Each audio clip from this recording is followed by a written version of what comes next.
Hi, എല്ലാവർക്കും നമസ്കാരം. Evening ബ്ലോഗിലേക്ക് സ്വാഗതം. ഇന്ന് കോഴിക്കൂട്ടിൽ ചെന്നപ്പോൾ ദേ കിടക്കുന്നു കിനിക്കോഴി. കുറേ നാൾ കൂടി ഒരു മുട്ടയിട്ടിട്ടുണ്ട്. അതും എടുത്ത് ഞാൻ അപ്പുറത്ത് കൂട്ടിലേക്ക് ചെന്ന് ബാക്കി എല്ലായിടത്തു നിന്നും മുട്ട കിടപ്പുണ്ടെങ്കിൽ എടുക്കാമല്ലോ വിചാരിച്ച് ചെന്ന് അങ്ങനെ ഒരു മുട്ടയും കൂടെ കിട്ടി.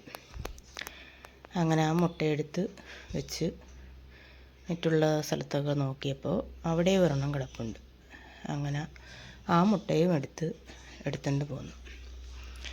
അപ്പോൾ കോഴിയൊക്കെ ഇപ്പോൾ കുറേ പൂടയൊക്കെ പൊഴിച്ച് ഇതായിട്ട് നിൽക്കുകയാണ്. അത് കാരണം മുട്ടയും കുറവാണ്. കുറച്ച് കോഴിയൊക്കെ ചത്തും പോയിട്ടുണ്ട്. കോഴികൾക്കല്ലേ പെട്ടെന്ന് അസുഖങ്ങളൊക്കെ വന്ന് പെട്ടെന്ന് ചത്തുപോകും. മരുന്ന് കൊടുത്താലും അതുങ്ങളുടെ കാര്യം അങ്ങനെയാണ്. അപ്പോൾ ഇത് കുഞ്ഞു വീഡിയോ ആണ്. ഞാൻ മുട്ട എടുക്കാൻ പോയ വൈകിട്ട് അങ്ങനെ ഞാൻ മുട്ടയും എടുത്ത് പോന്നു. അപ്പോൾ ഈ വീഡിയോ ഇഷ്ടമായെന്ന് വിചാരിക്കുന്നു. Thank you.